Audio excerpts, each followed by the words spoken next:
주님께서 여러분과 함께 루카가 전한 거룩한 복음입니다.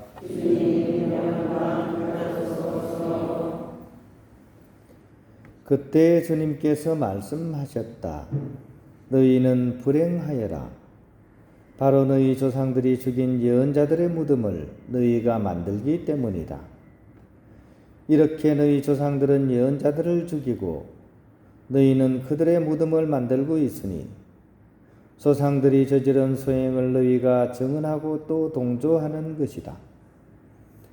그래서 하느님의 지혜도 내가 예언자들과 사도들을 그들에게 보낼 터인데 그들은 이들 가운데에서 들어는 죽이고 들어는 박해할 것이다 하고 말씀하셨다. 그러니 세상 창조 이래 쏟아진 모든 예언자의 피에 대한 책임을 이 세대가 져야 할 것이다. 아벨의 피부터 제단과 성소 사이에서 죽어간 스가랴의 피에 이르기까지 그렇게 해야 할 것이다. 그렇다. 내가 너희에게 말한다. 이 세대가 그 책임을 져야 할 것이다. 불행하여라 너희 율법 교사들아. 너희가 지식의 열쇠를 치워버리고서 너희 자신들도 들어가지 않고 또 들어가려는 이들도 막아버렸기 때문이다.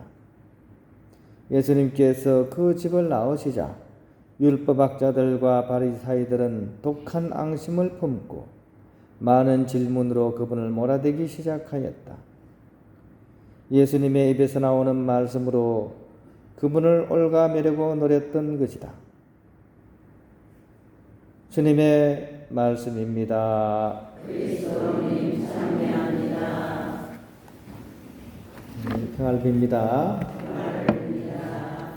벌써 10월의 중순입니다. 이제 연말이 이제 서서히 다가오고 있습니다.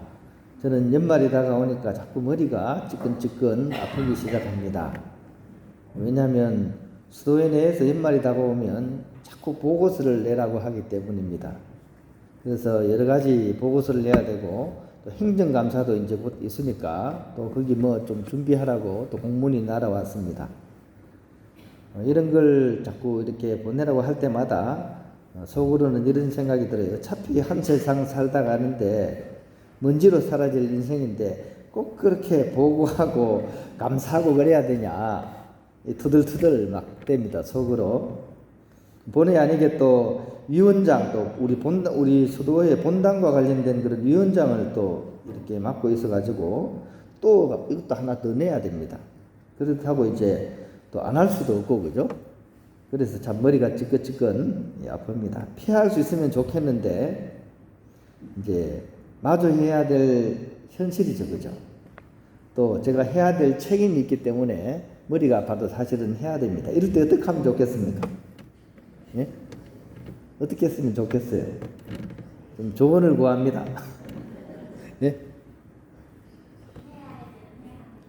이거 감사합니다.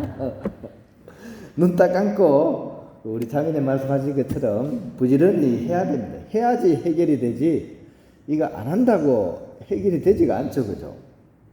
안 그러면 좀 이렇게 업무에 차질이 생기고 나중에는 불행해집니다. 그죠? 오늘 복음에 나오죠. 불행하여라. 그죠? 불행선언 예수님께서 하시죠. 누구에 대해서 그렇게 불행선언을 하십니까? 율법학자들과 바리사이들에게 불행할 것이다 라고 불행선언을 하는 거죠. 좀 생각이 좀 그죠? 율법학자 같으면 요즘 치면 누굴까요? 요즘 텔레비전에 굉장히 자주 나오죠. 그죠? 법관들 있죠. 그죠? 검사들, 변호사들 이런 사람이 이 당시에 율법학자입니다. 바리사이들은 사회 지도층 사람들. 그 사람들이 지금 불행선언을 예수님한테 받고 있는 거예요. 왜 그럴까요? 어제도 사실 불행선언을 먼저 받았거든요. 이분들이 예수님한테 불행선언을 받았어요. 어제는 왜 받았습니까? 이분들이 현실 안주의 삶을 살기 때문에 불행선언을 받았어요. 그러니까 조금만 어려움이 있어도 이걸 참고 견디지 못하고 금방 유혹에 빠져가지고 현실적인 이익만 추구하기 때문에 어저께 복음에서 예수님한테 굉장히 불행 선언을 첫 번째 받았습니다. 옐로우 카드 받은 거죠. 오늘 또 받았습니다. 그죠? 오늘은 왜 받았습니까? 이 사람들이 회개하거나 변화를 하려는 모습을 전혀 안 보이기 때문입니다. 잘못을 했더라도 회개를 하고 변화를 이렇게 가져와서 새로 이렇게 돌아오면 되거든요. 근데 그럴 마음이 전혀 없기 때문입니다. 특히 자신들에게 맡겨진 책임을 회피합니다. 율법학자나 바리사이가 해야 될 일이 있잖아요. 사회 지도층 인사들이잖아요. 근데 그걸 회피를 하고 있는 거죠. 그보다 더 심한 것까지 나오죠. 그 책임을 지적하면서 좀 제발 좀 일 좀 해라. 당신들한테 그 왜 높은 자리를 줬냐. 이렇게 불편하게 만들던 예언자들마저 다 없애버립니다.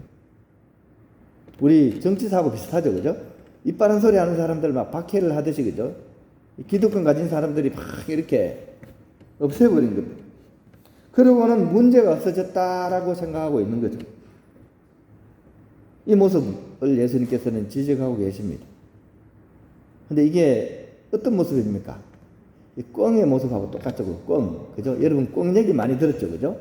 위에서 막 송골매가 막 들면서 이제 먹이를 막 찾다가 꿩을 발견했어. 그래서 이제 꿩을 막 이렇게 채가기 위해서 막 내려옵니다. 그럼 꿩은 어떻게 해요?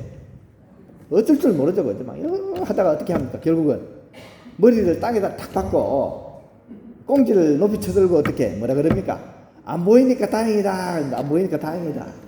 아이고, 안 보이니까 다행이다. 근데 그러면 어떻게 돼요?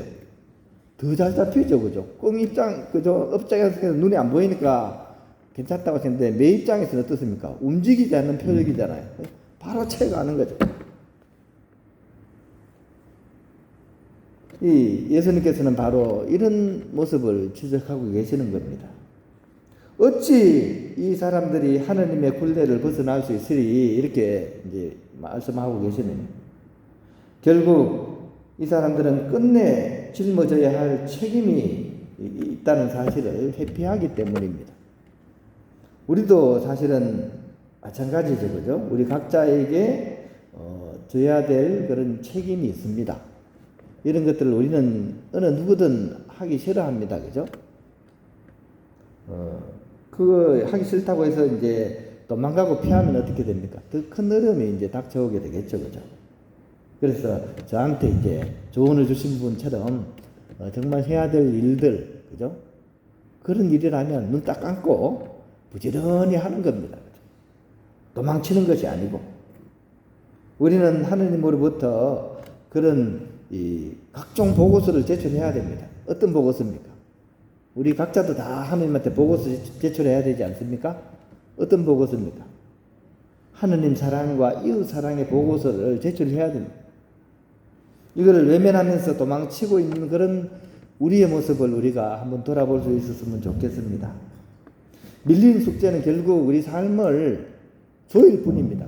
자유롭게 하는 게 아니고 밀린 숙제를 우리 삶을 굉장히 무겁고 힘들게 만듭니다.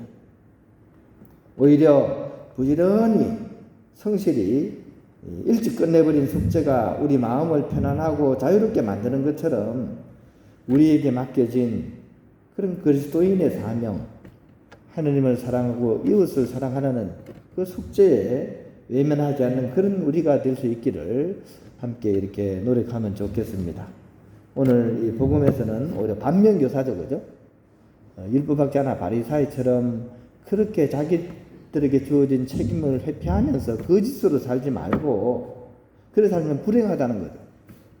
비록 작은 것이나마 나에게 내가 해야 될 그런 것들을 부지런히 성실히 해나갈 수 있는 그렇게 해서 결국은 행복하여라 라는 그런 선언을 들을 수 있는 그런 우리가 될 수 있도록 오늘 복음 말씀을 잘 마음에 새기면 좋겠습니다.